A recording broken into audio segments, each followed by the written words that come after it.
Hello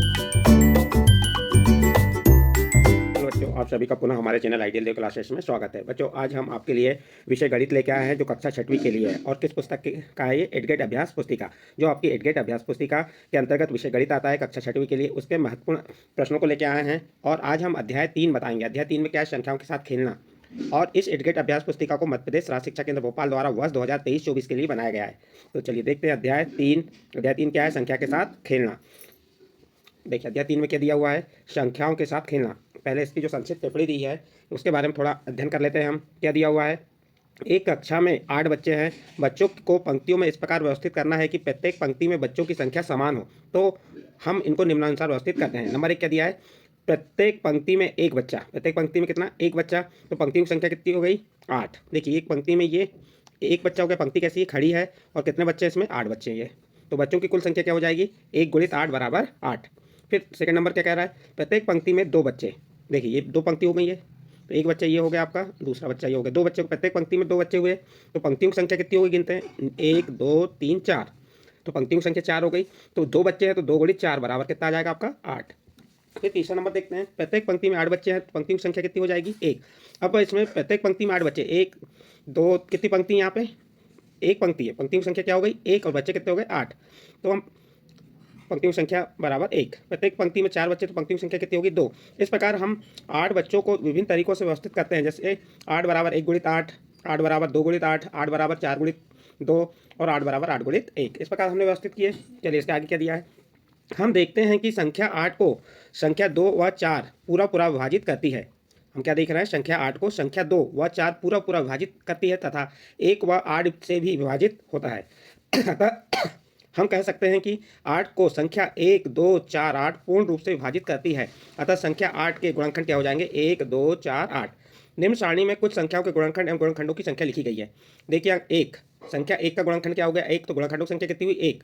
संख्या 2, संख्या जो 2 है उसके गुणनखंड कितने हुए? 1 और 2। तो गुणनखंडों की संख्या 2। संख्या 3 के गुणनखंड कितने हैं? 1 और 3 गुणनखंड है। गुणनखंडों की संख्या 2 हो गई। इसी प्रकार संख्या 4 के गुणनखंड क्या हुए? 1 2 4।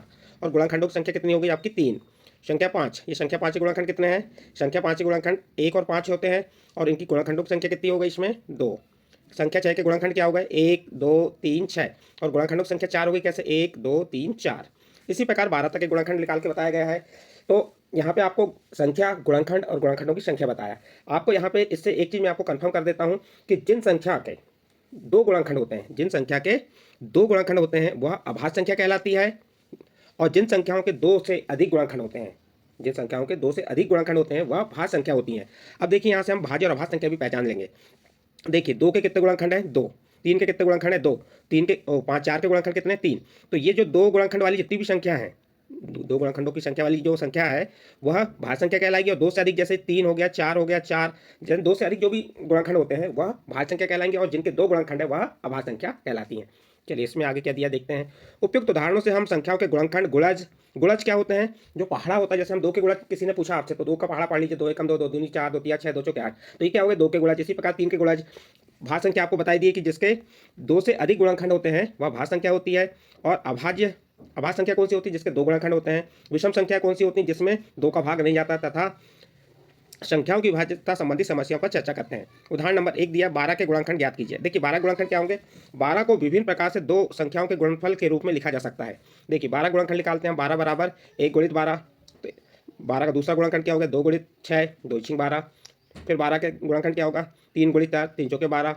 तो इस गुणनफल से स्पष्ट है कि 1 2 3, देखो 1 2 3 4 6 और 12, संख्या 12 को पूरा पूरा विभाजित करती है। अर्थात 1 2 3 4 6 एवं 12 संख्या 12 के विभाजक है। यह सभी संख्याएं 12 के गुणनखंड कहलाते हैं। 12 गुणनखंड क्या क्या हो जाएंगे आपके? 1 2 3 4 6।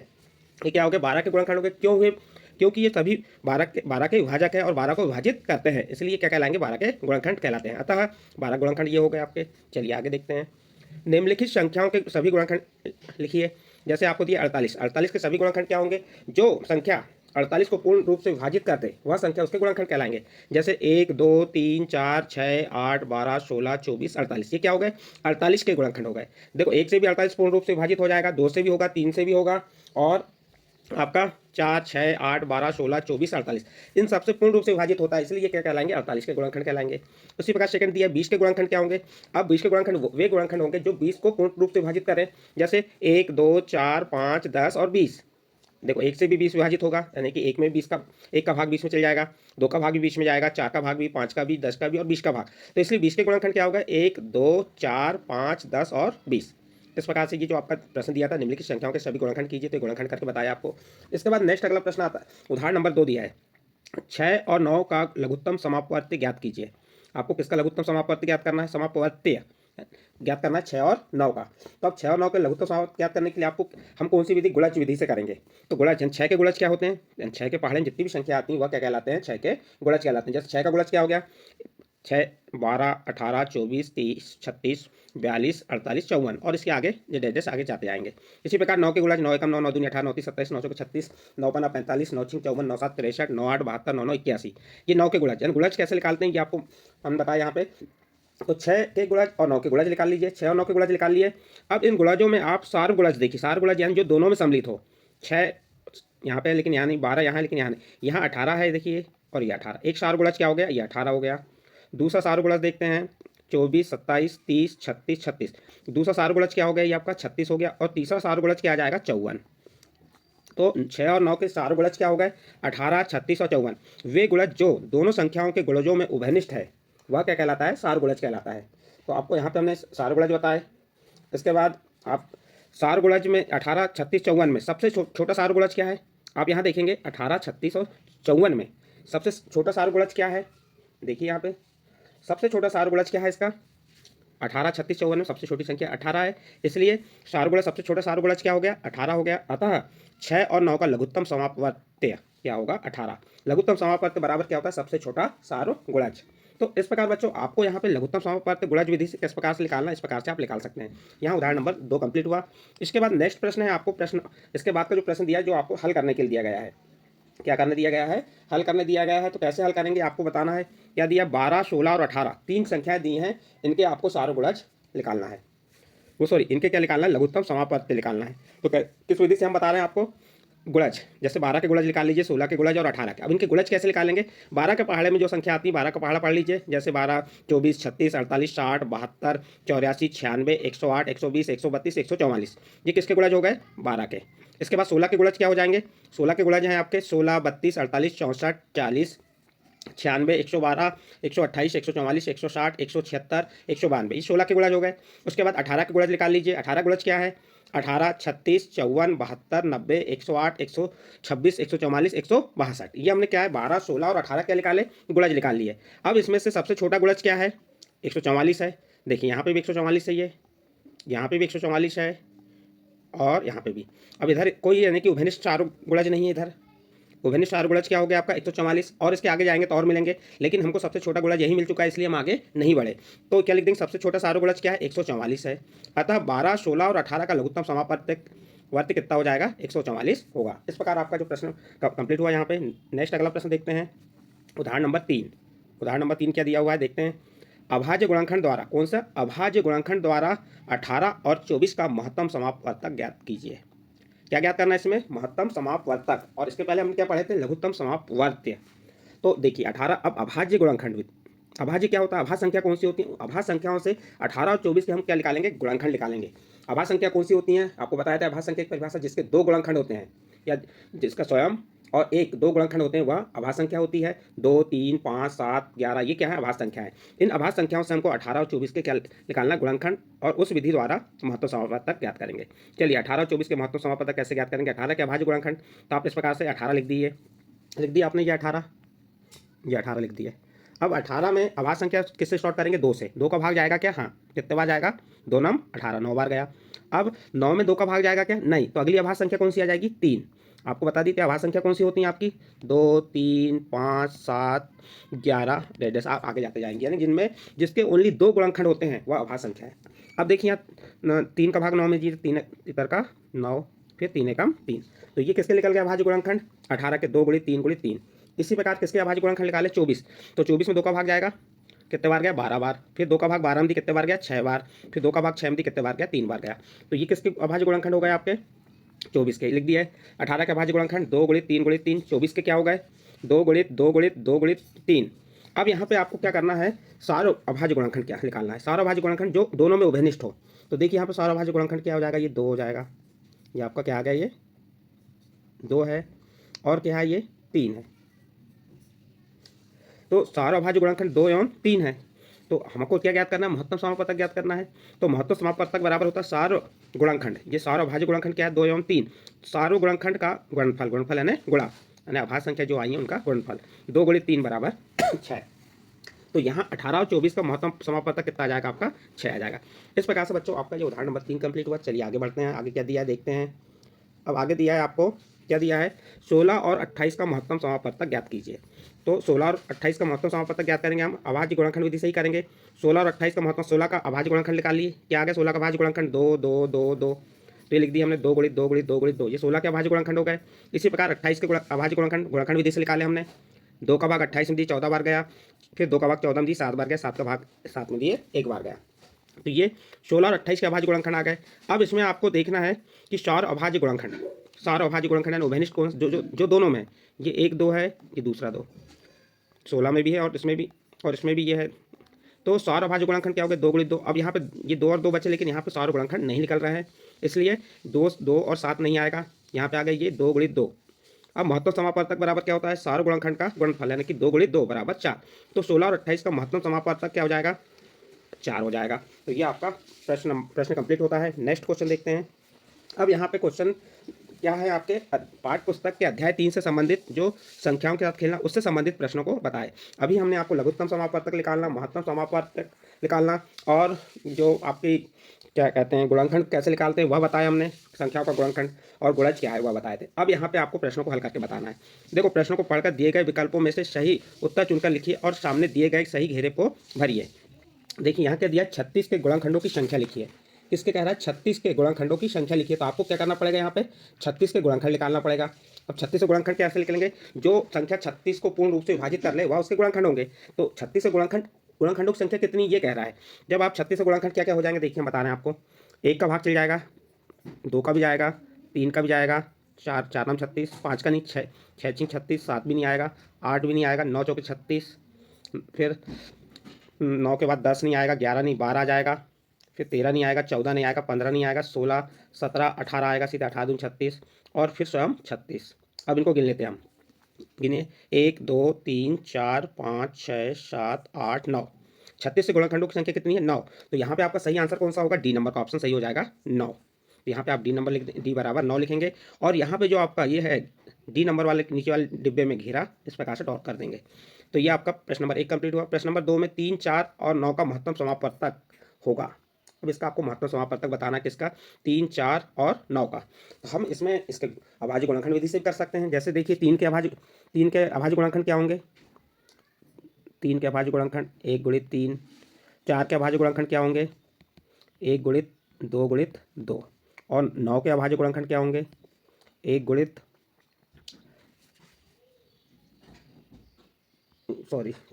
3 के अभाज्य गुणनखंड हो गए आपके 4 के और 9 के। देखिए यहाँ पे जो महत्तम समापवर्तक है जो सार गुणज निकलते हैं इसमें या सार जो गुणनखंड निकलते हैं वह होता है 1 आएगा। तो इसका सही आंसर आ जाएगा बी नंबर का 1। 3 4 9 का महत्तम समापवर्तक क्या होगा 1 और कौन सा नंबर बी नंबर है। तो यहाँ पे आप बी नंबर को क्या करेंगे डॉट कर देंगे इस प्रकार से। यहाँ पे आपका प्रश्न नंबर 2 कंप्लीट होता है। नेक्स्ट अगला प्रश्न है, दी गई संख्या 7254 एक डिब्बा दिया हुआ है 98 संख्या से विभाजित तब इस डिब्बे के स्थान पर अंक होगा। ये क्वेश्चन थोड़ा कन्फ्यूजन वाला है, फिर भी इसको हमने सॉल्व करके देखे तो इसका सही आंसर आ जाएगा ए नंबर 1।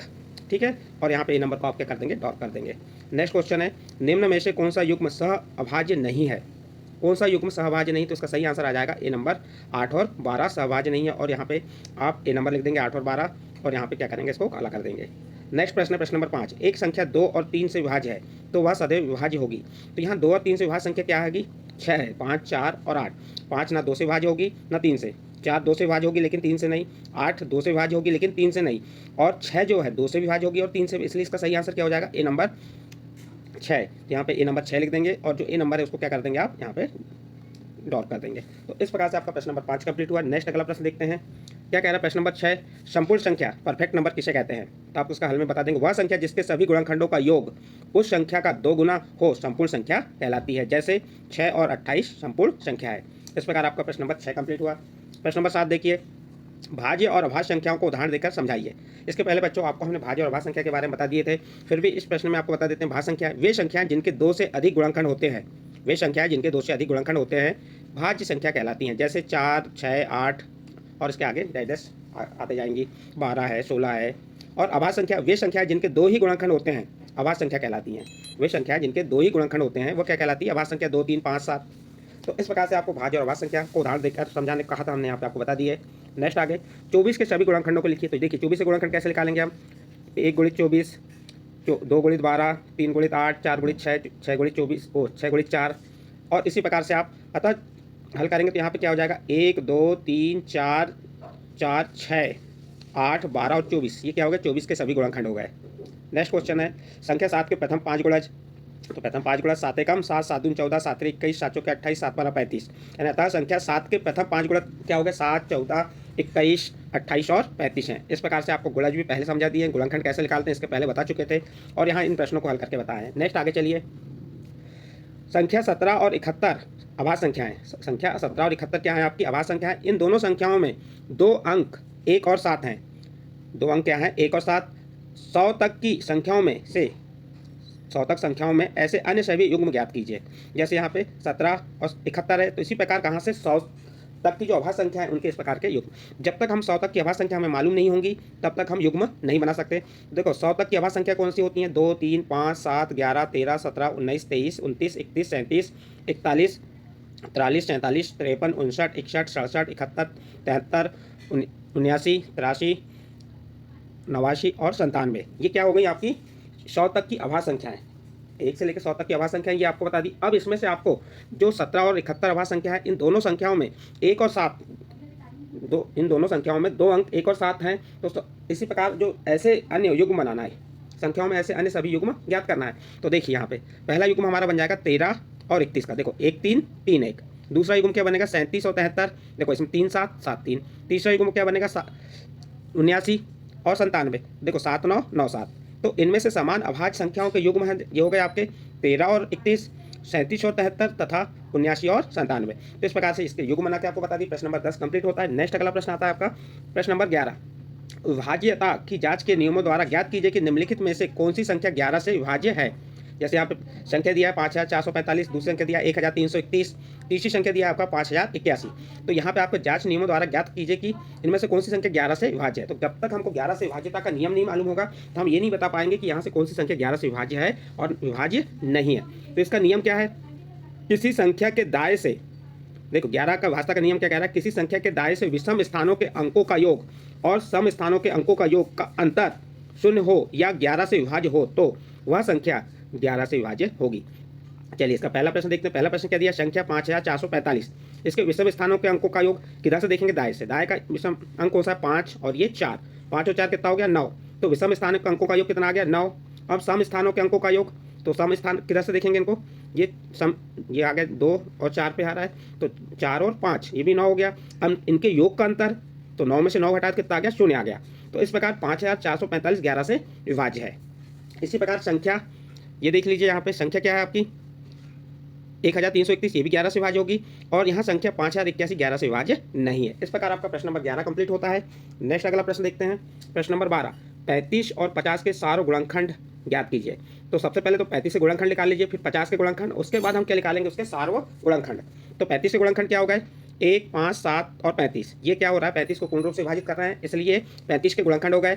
50 के गुणनखंड क्या हो गए? 1, 2, 5, 10, 25 और 50। अब इसमें क्या निकालना है आपको? 35 और 50 के सारे गुणनखंड जो दोनों में क्या हो? उभयनिष्ठ। तो दोनों उभयनिष्ठ क्या है? 1 यहाँ पे भी 1 है, 5 यहाँ पे भी और यहाँ पे, बाकी संख्या उभयनिष्ठ नहीं है, इसलिए 35 और 50 के सारे गुणनखंड क्या होंगे? 1 और 5 हैं। नेक्स्ट प्रश्न देखिए, प्रश्न नंबर 13, एक संख्या 5 और 12 दोनों से विभाज्य है। एक संख्या 5 और 12 दोनों से विभाज्य है, किस अन्य संख्या से यह संख्या सदैव विभाजित होगी? तो देखिए इसे कैसे हल करेंगे हम? यहाँ लिखेंगे दी हुई संख्या, कौन सी दी हुई संख्या? 5 और 12 के गुणनफल से विभाजित होगी। अब 5 और 12 का गुणनफल क्या होता है?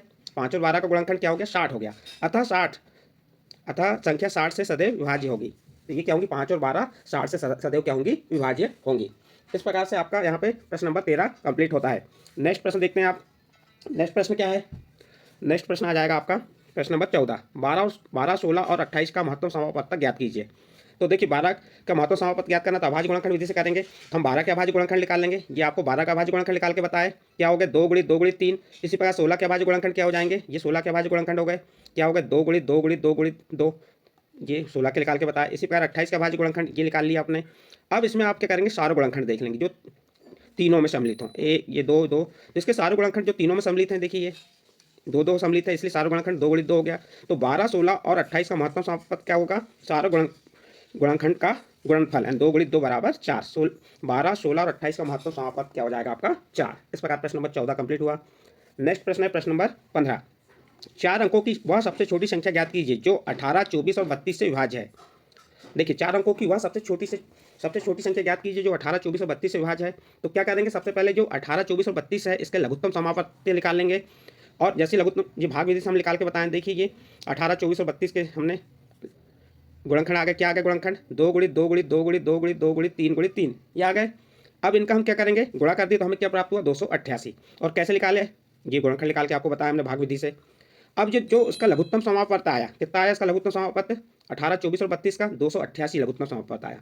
इस लघुत्तम समापत्ति में आप 4 का गुणा कर दीजिए।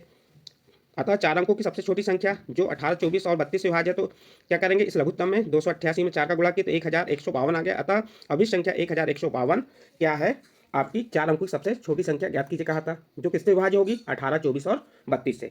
इस प्रकार आपका प्रश्न नंबर 15 कंप्लीट होता है। और इस प्रश्न के साथ आपका अध्याय 3 यहाँ कंप्लीट होता है। अध्याय 3 के जो आपको प्रश्न समझाए या प्रश्न अच्छे लगे हों तो आप हमारे चैनल आइडियल देव क्लासेस को सब्सक्राइब कीजिए, लाइक कीजिए एवं अन्य ग्रुप में शेयर जरूर कीजिए।